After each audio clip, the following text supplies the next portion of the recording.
ওরে বাপরে বাপ, যা রোদ্দুর! ও কোথায় ছিল এত রোদ্দুর কে জানি। আর মাথা টাক গরম করে দিচ্ছে। সাইকেলটা রেখেছি 5 মিনিট, 2 মিনিটের জন্য দাদা পেছন পুড়ে যাচ্ছে একদম। আমসব তো হয়ে যাবে না পুড়ে, যা অবস্থা। আর রোদ্দুরের তেজ দাদা।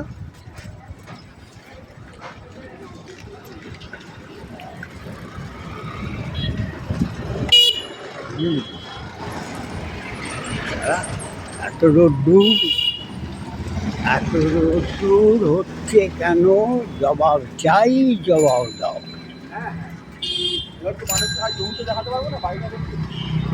এত রোদ্দুর, ওপর রোদ্দুরের তাপ দিচ্ছে কেন? জবাব চাই, জবাব দাও। জবাব তোমায় দিতেই হবে, নাহলে তোমায় ছাড়বো না।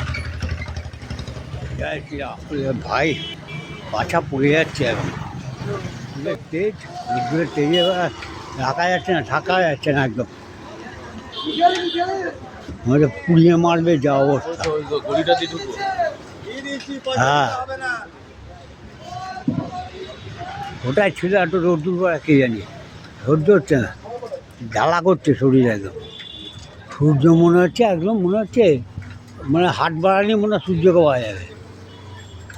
শালা মই যদি থাকতো না, শালা পাইপও করে নিয়ে গিয়ে শালা সূর্যকে ভালো করে চান করিয়ে দিতাম। শালাকে এত ঠান্ডা করাতাম না যে জীবনে ভুলে যেত বেটা এত গরম দেওয়া। হ্যাঁ, আর বলিস না মাইরি, দেখ না, শালা কাছে পেলে হতো। কালকে যেমন জগন্নাথকে চান করে, শিবকে চান করে। হ্যাঁ, এই যেমন তারকেশ্বরে আসবে 1 মাস ধরে সব শিবকে চান করাবে, বুঝলে? একবার আগে গড়া জল ঢালবে।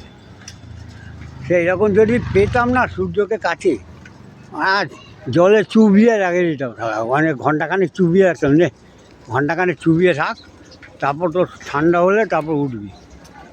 চলো, টাটা, বাই বাই। সকালে ভালো থেকো, সুস্থ থেকো, সুন্দর থেকো। এই গরমে আর কি বলবো, সবারই অবস্থা খারাপ।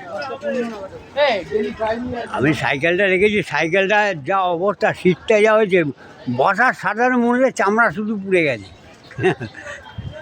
চলো যাই, টাটা, বাই বাই। আবার পরে দেখা হবে।